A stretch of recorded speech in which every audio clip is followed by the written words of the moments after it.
Delhi NCR में अगर कोई अपना घर बनाने का सोच रहा है तो एक सवाल है जो दिमाग में जरूर घूमता है, और ये कोई छोटा मोटा सवाल नहीं है। ये एक ऐसा फैसला है जो सिर्फ आज पर नहीं बल्कि आने वाले कल पर भी बहुत गहरा असर डालता है।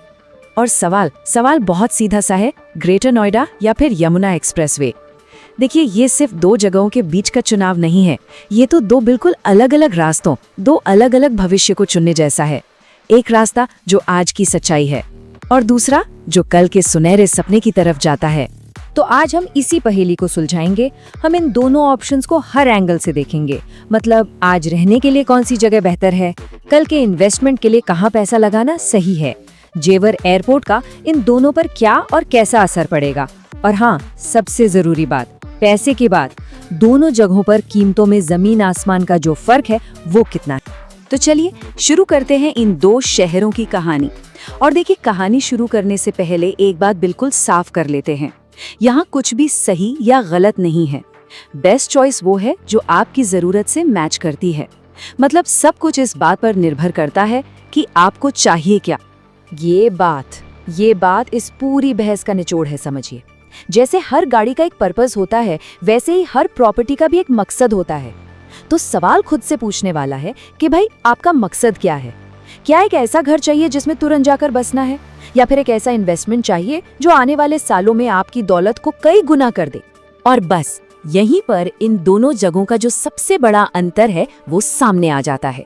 ग्रेटर नोएडा वो उन लोगों के लिए है जिन्हें रहने के लिए एक रेडीमेड जगह चाहिए, जिसे प्रॉपर्टी की दुनिया में एंड यूज कहते हैं।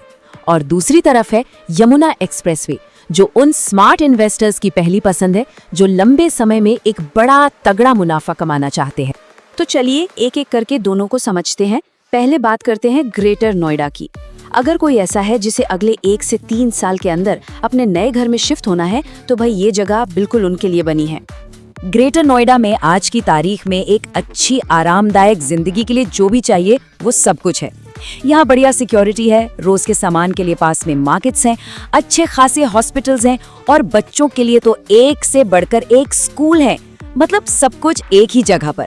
ये एक जीता जागता पूरी तरह से बसा हुआ शहर है। अच्छा, अब आते हैं दूसरे रास्ते पर, यानी यमुना एक्सप्रेसवे पर।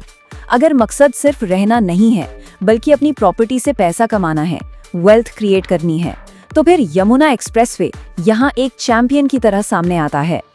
देखिए, इन्वेस्टमेंट का एक बड़ा सिंपल सा रूल है। जैसे जैसे दिल्ली के सेंटर से दूर जाते हैं, जमीन सस्ती मिलती है। अब दिल्ली में तो कीमतें आसमान पर हैं, तो वहां से कोई बड़े रिटर्न की उम्मीद करना थोड़ा मुश्किल है। नोएडा और ग्रेटर नोएडा भी काफी डेवलप हो चुके हैं और इसलिए महंगे भी। लेकिन यमुना, जो अभी डेवलपमेंट के शुरुआती फेज में है, वहां कीमतें सबसे कम हैं, और इसी वजह से भविष्य में सबसे ज्यादा रिटर्न देने का पोटेंशियल भी यहीं पर है। तो इन्वेस्टमेंट का असली खेल यही तो है, कम लगाओ और ज्यादा कमाओ। आज जो लोग यमुना को ये कहकर नजरअंदाज कर देते हैं कि अरे वहां तो अभी जंगल है, वो शायद इन्वेस्टमेंट का सबसे बड़ा मौका खो रहे हैं। याद रखने वाली बात यह है कि हर बड़ा शहर कभी न कभी एक जंगल ही था, और पिछले कुछ सालों का रिकॉर्ड उठाकर देख लीजिए, यमुना ने अपने शुरुआती इन्वेस्टर्स को जबरदस्त रिटर्न दिया है। अब बात करते हैं उस एक चीज की, उस गेम चेंजर की, जो इस पूरे इलाके की किस्मत बदलने वाला है, और वो है जेवर इंटरनेशनल एयरपोर्ट। एयरपोर्ट के आने से ना मार्केट में दो तरह के खरीदार हो जाते हैं। एक होते हैं प्रोएक्टिव, ये वो स्मार्ट लोग हैं जो एयरपोर्ट के बनने से भी पहले उसकी फ्यूचर वैल्यू को देखकर पैसा लगा देते हैं। और दूसरे होते हैं रिएक्टिव, ये वो लोग हैं जो सब कुछ बन जाने के बाद आते हैं और बढ़ी हुई कीमतों पर प्रॉपर्टी खरीदते हैं। अब फैसला आपका है कि आपको कौन सा खरीदार बनना है। ये बात 100% सच है। असली पैसा हमेशा किसी बड़े प्रोजेक्ट के ऑपरेशनल होने से पहले बनता है।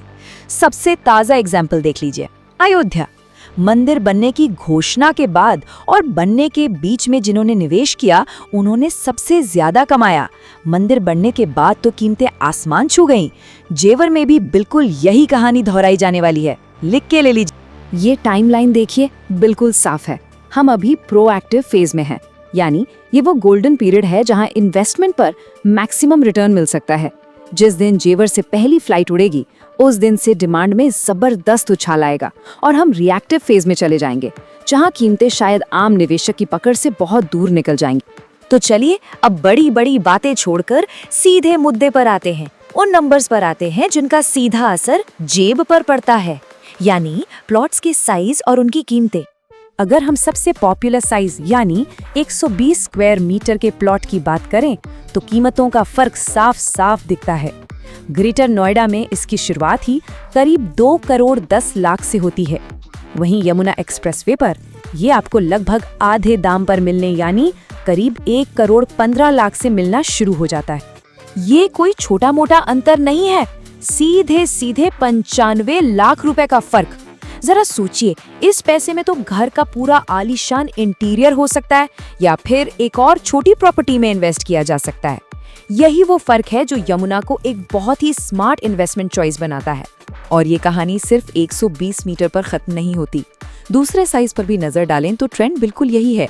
60 स्क्वायर मीटर का प्लॉट ग्रेटर नोएडा में 1.25 करोड़ का, तो यमुना में सिर्फ 70 लाख का। और अगर बड़े प्लॉट चाहिए जैसे 300 या 500 स्क्वायर मीटर्स, तो उसके शानदार ऑप्शंस आपको यमुना में ही मिलेंगे। ग्रेटर नोएडा में तो अब ये लगभग मिलते ही नहीं है। ये चार्ट तो और भी आसानी से पूरी कहानी समझा रहा है। 60 स्क्वायर मीटर के प्लॉट की कीमत ग्रेटर नोएडा में यमुना एक्सप्रेसवे से लगभग डबल है। ये तस्वीर अपने आप में ही काफी कुछ कह रही है कि वैल्यू फॉर मनी कहाँ मिल रही है। और आखिर में जरा भविष्य की बड़ी तस्वीर देखिए। सरकार यमुना एक्सप्रेसवे को सिर्फ एक और रिहायशी इलाका नहीं बना रही, बल्कि इससे एनसीआर का नया सेंटर, एक नया दिल बनाने की तैयारी में है। इसे दिल्ली मुंबई एक्सप्रेसवे, गंगा एक्सप्रेसवे और तो और बुलेट ट्रेन जैसे मेगा प्रोजेक्ट से जोड़ा जा रहा है। ये सिर्फ एक रोड नहीं, ये भविष्य का एक सुपर कनेक्टेड इकोनॉमिक हब बनने जा रहा है। तो हम वापस घूम फिर कर उसी सवाल पर आ गए जहां से हमने ये चर्चा शुरू की थी। फैसला इस बात पर टिका है कि आखिर लक्ष्य क्या है। क्या आज की जरूरतों के लिए एक तैयार घर बनाना है या फिर कल के एक सुनहरे भविष्य के लिए एक समझदारी भरा निवेश करना है? इस सवाल का जवाब सिर्फ आपके पास है।